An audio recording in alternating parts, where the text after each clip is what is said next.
Lahat ng dudumi, arestuin ninyo. Taong bayan, huwag niyong hayaan ng isang tolongges babuyin ang mga bagay na pag-aari natin.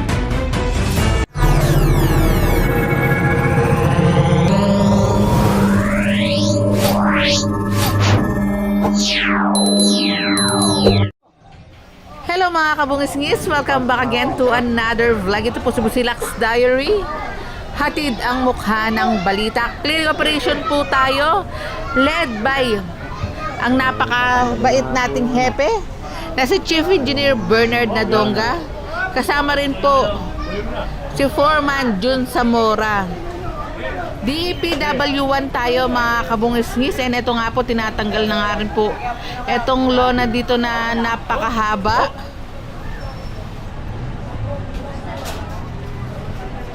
Gege.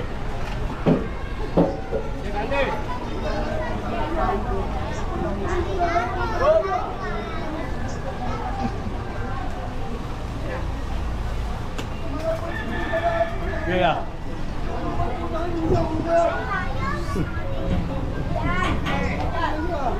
Gege.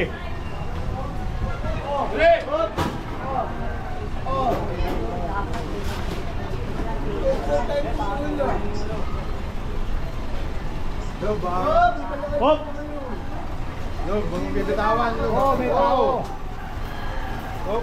Ano sakay natin dito to?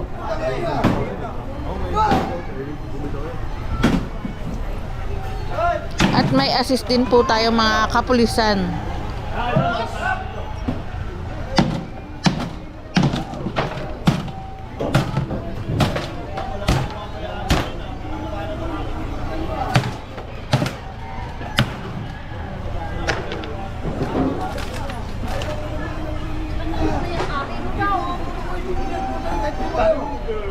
Ito pong mga obstruction po dito, sampa na sa track.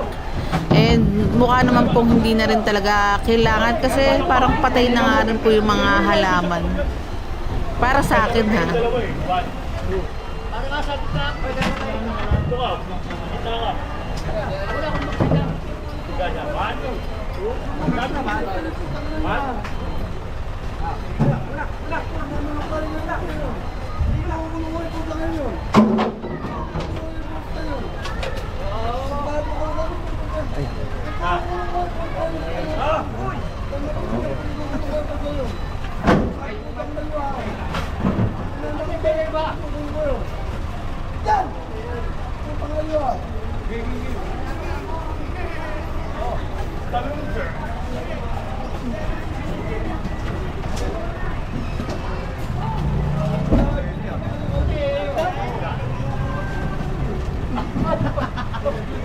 Wala na ka ng pes.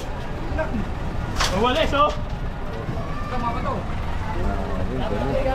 Puro lamok. Kabante tayo dito.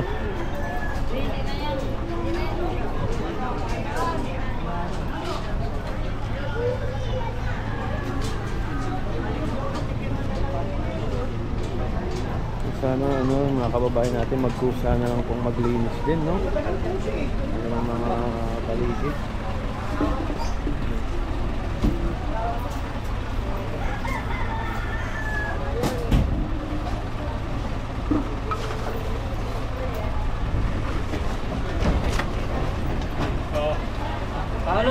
Paolo, sama nyo na yung salamin, dahan-dahan lang ha.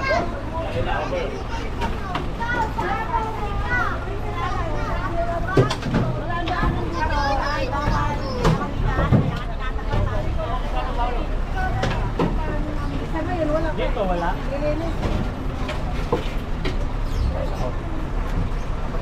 Pati yung mga bato, sama nyo na. Yan, brother, mga bato. Pati yung mga metro. Wala nga tayong pala at may palangin. Yung palang talaga yun. Pinababa na pala dito.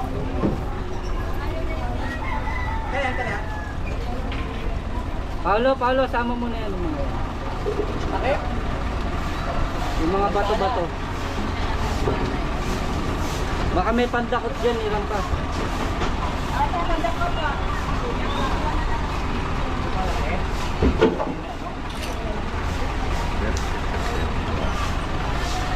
Yung bilog Huwag na yung palo, sama mo na yan. Hindi naman takot ng kanan yun.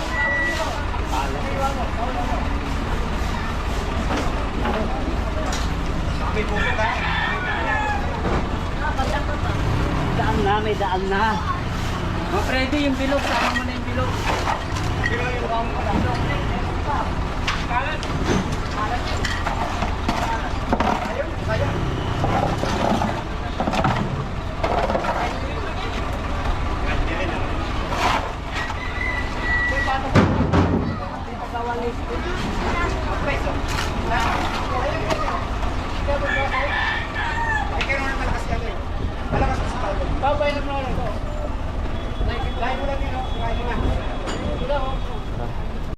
Barangay 1, 2, 3 tayo mga kabungis-ngis. CP Garcia Street.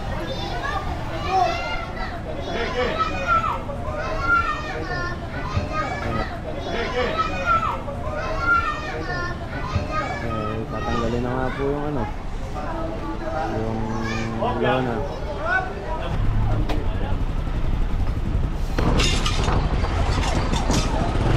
May sasampa dito.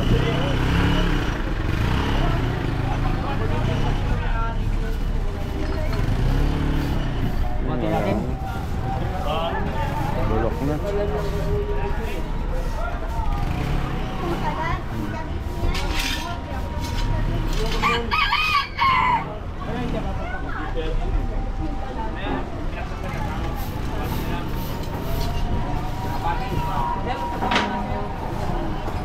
Etong stroller, babubul pa, pasensya na. Etong stroller, sampa na po siguro to sa truck dahil wala namang kumukuha na may-ari. Pero let's see. Let's, sama mo na itong mga dito. At ito, meron ding cart. Ayan, kumpiskado na rin po ito.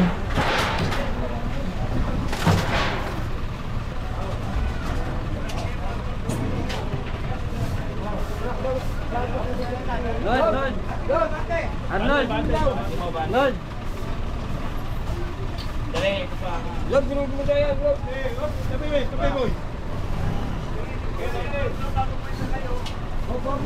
Bati mo pa, bati mo! Bati niya para silanggan natin. Bati mo, bati! Ano daw ya?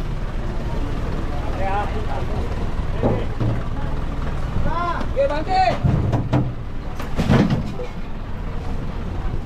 Hop! Hop! Tama na! Tira nyo! Tira mo! Hop! Dahan-dahan lang.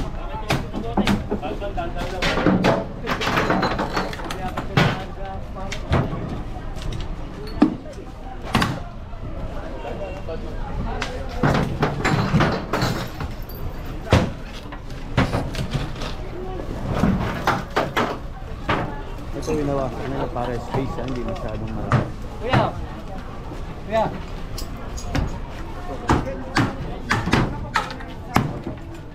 Naman yan ha.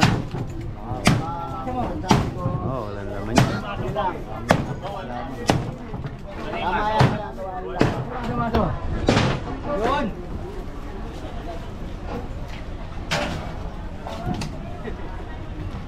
Ito kalye nito. Grabe naman.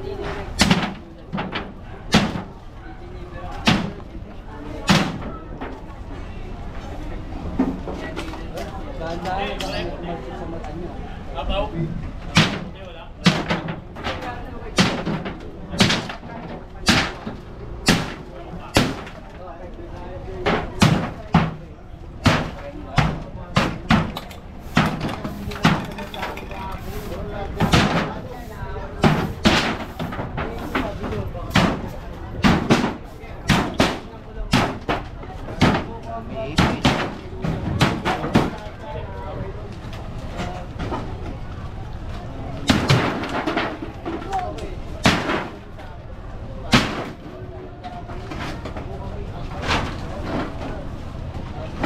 Ikan! Ikan! Wasak!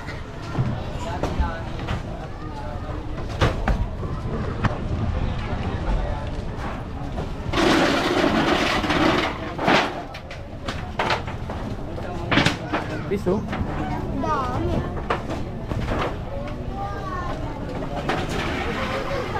Matagal na siguro yan nakatambak yan.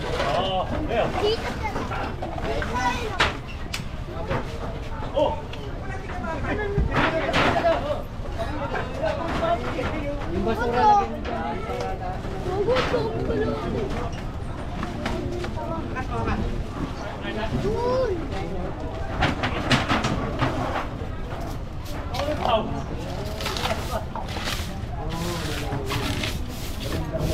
Kahit paano, lumuwag-luwag yung kali.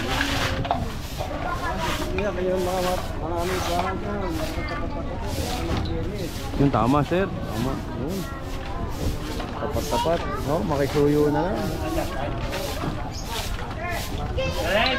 Yung sanang may tapat nila, sila na ano, magkusang maglinis.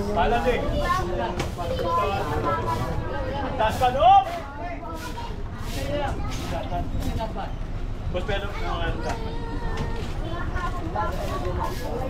Instant tagalinis sila dito ah.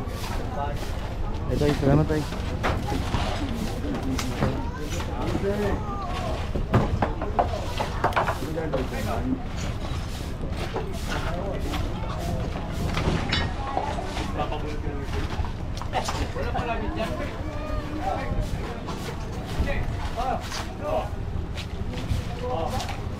Yan, instant tagalinis sila dito.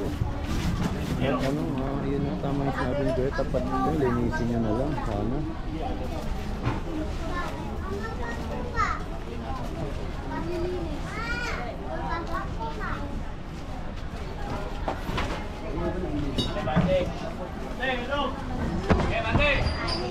Circle muna. Para clear pa ito, kung dito may patay. Ito muna ito. Para respect sa patay mo. Pasensya na po kayo. Kasi tulad po sa amin yun. Opo, pero hindi naman po maglalagak ng patay kung wala naman po kami problema nung nakaraan. Kaya nga po barangay namin, 1, 2, 3, tatluhan. Pasensya na po kayo. Salamat po ng marami. May action na lang po namin. Opo, andito na po kami para kami lumabas. Opo, okay. Salamat. Che, maraming thank you, Che. Anong gagawin? So ayun, nandito tayo ngayon kasama natin ang mga taga Highway Division 1, syempre headed by Chief Engineer Bernard Nadonga. Harang. Kaya, once na may nakaharang dito, pag may emergency, paano tayo nakakaibig? Ito. May kapag may dumarating ng mga sasakyan, baka gawin na po namin, hindi po office lang. Oo, temporary lang naman po yan. Kasi wala nga po mapagbubulan yan. Norman, ano po yung nireklamo sa kanila? Ang nireklamo dito, yung fire hydrant na harangan. Ganyan, halimbawa, bisuno, kung saan po sana mangyari, yung truck hindi makaka-place dito. Wala makuha ng tubig. Mamamaya, di ba, magninagalaga, mabasa kasi pero hindi naman po talaga siya magiging burulan. Kasi po yan naman po talaga ay magiging office lang. Pansamantala lang. Samantala lang. Samantala lang. Ayun. Kasi nga po nagkaroon ng patay 3 beses. Sunod-sunod po may patay na naman. Pero, Nasunod na kagad. Ayun. Po. Buhay. Pero hindi ko po pubayaan ni Kapitana at ng council po na mangyari po yung gano'n. So yun na po. Yung mga obstruction naman po dito in case of emergency, tinatanggal naman po namin yung